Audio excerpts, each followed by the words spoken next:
Hello everyone, my name is Emily Hull. Welcome back to the Self-Defense Seminar Series brought to you by the Emily Taylor Center and Premier Martial Arts. Today we're finally going to start working on some of our hands-on self-defense techniques in ways that you can do them on your own during quarantine, or if you have a quarantine partner that you can work with safely. So this is my sister Megan. She's going to be helping me today. She's so thrilled to be doing it, as you can see. But she's going to be my attacker today, my big bad guy. We'll see how that goes. So first off, I want to say that wrist grabs are some of the most basic techniques that we do, but they're a great place to start because they really illustrate the principles of Krav Maga.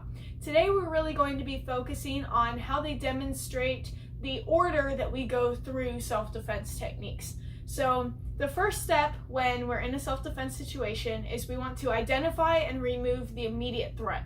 That gives us time to go on the offensive and make sure that they're incapacitated to a point that we can escape from the situation, which leads to 3. We want to remove ourselves and create distance between us and the attacker. So through our wrist grab today, we're going to put those principles in action, and we're really going to see how our Krav defenses work in that manner. So for a wrist grab, it's first good to know how to be a good attacker if you are a partner with someone who's being the defender. So when Megan grabs my wrist, we want to make sure that her thumb is the side up. It's natural to grab like this, whether it's wrists or clothes or hair. We don't grab like this naturally, right? We don't grab like this. That's just not how it normally goes. So we want to make sure the thumb is up. Second of all, we want to make sure that we're using the same side arm. If we face each other, it's going to be our shoulders that are in front of each other. We're not going across, we're not doing 2 hands. Those are different defenses, and I'll go over those a little bit at the end. But for right now, we want to make sure that it's the same side, single hand, with the thumb towards the top. Okay? So now let's start working our principles. Once contact has been made, and let's say I was just standing here, I was maybe having a conversation with somebody else, I didn't see it coming, otherwise I could use our preemptive strikes. If I saw her coming, I wouldn't let her get that close to me. So let's say I'm having a different conversation and she comes out of nowhere and grabs my wrist. Contact has already been made, so now I'm going to have to defend using at least a little bit of force to remove myself from this situation. So after she grabs my wrist, what is the immediate threat? It's likely getting pulled, being dragged on the ground, being moved to a secondary location, which we absolutely do not want. Once we get moved to a secondary location, that means that our chances for survival and getting out safely plummet. And our golden rule in Krav Maga is to go home safe. So to make sure we can follow that golden rule, we need to stay planted in this area right now. And so that's why our first step of the defense is we're going to drop our weight. We want to lower our center of gravity to make it harder for them to pull us. Now, while Megan is my size, if this were a much larger individual, they would probably still be able to move me at least a little bit. But the goal is I want to stay here as much as possible. I'm also not going to live here. I'm going to move on to the next part of my defense before they have the opportunity to pull me that far. So my first step is to drop my weight. Whichever arm is being grabbed is the leg that's going to go in front, because I want to make sure I don't get all twisted up, because that's just awkward. So none of that. And we're going to be sideways. I don't want to go like this either, because if she lets go of my arm and I'm like this, my butt's in the next zip code over. So we really don't want to do that. We just want to go straight down, bend our knees, lower our center of gravity, and give some resistance, but not to the point where if they let go, we'll fall over. So we're here. Now, I could go on the offensive, but first, this kind of goes a little out of order, not going to lie, but I want to see if I can get out of this situation and stop them from pulling me before I even try going on the offensive and attacking. So from here, I'm going to, this is the way we teach it to our kids at Premier. I'm going to say we're going to play a game of rock, paper, scissors. I have my rock right here. I cover the rock with paper, and then I'm going to scissor my elbow towards her wrist as fast as I can. So I'm here, I grab my hand, and I'm going to use speed, not power, to break free from her grip. Now Megan has small hands like I do, she's my size, but if this were a much larger individual, there is absolutely no way that I would be able to muscle through that, especially if they have larger hands than my wrist. So I'm going to have to use that speed. I'm going to have to jerk that out of there against the thumb, because the thumb is our weakest point of our grip, right? We don't want to go against the 4 fingers. We don't want to go backwards against the 4 fingers because that's strong. We want to hit the weak point in the thumb. So that's why we're going to scissor. Now, important note, Megan brought this up earlier. When you are doing this, please make sure not to come straight back into your face.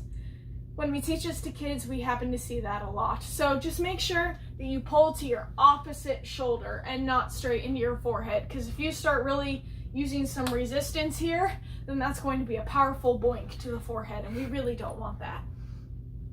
So if I can get free on the first try, great. She's pulling on me, I drop my weight, and I get free. I go to that self-defense stance like we've learned, and from there I can check my area, make sure there are no other attackers, make sure I'm not going to trip over anything when I move backwards, and I'm going to shuffle like I taught in a few videos ago with the shoulder tag video. However, if this is a larger individual, there's a good chance that I'm not going to be able to get free, at least not on the first try. So let's say this happens, I drop my weight, I try to get free, it doesn't work. What do we do from here? That's where step number 2 comes in. I'm going to use that wonderful dandy groin kick we learned a couple weeks ago with Kelly to get out of this situation. So I've dropped my weight, I'm here, I'm trying, it's not working. I'm going to throw that groin kick. If you're working with a partner, it might be safest just to do it off to the side. We don't want anyone to get hurt here, and regardless of what gender you are, it still hurts for everybody. So please be very, very cautious with your partner. Go slow. However, if they're comfortable with it, make sure, ask if they're comfortable with you doing this. Then just make sure they have their legs apart like this and not like this. Otherwise, somebody is going to get nailed in the shin, and that's not good for either party. So I'm here, I'm trying, it doesn't work. I'm going to do that groin kick, and then I'm going to try step 3 again. We aren't going to assume that just because we kick them, they're going to double over and let go and just wilt, you know? So I'm going to try that defense again afterwards, and then I can still go to my self-defense stance, check my area, and then create space. Shuffle backwards. Once I'm at a safe distance and I can make sure the attacker's not following me, I can turn and run, call the authorities, and go get more help. So if you're practicing this on your own, it's going to look a little silly, but we're going to look silly with you here today. So if you're practicing on your own, put one hand out as if somebody's grabbed you. From there, you're going to drop your weight. Looks like you're riding the surfboard. However, from here, you're going to make that fist, grab your hand, and pull to the opposite shoulder. And you want to make sure that you practice that speed as well. You can also practice both sides. If you're right-handed, you might feel more comfortable putting your right hand out first, and then dropping your weight, grabbing and pulling.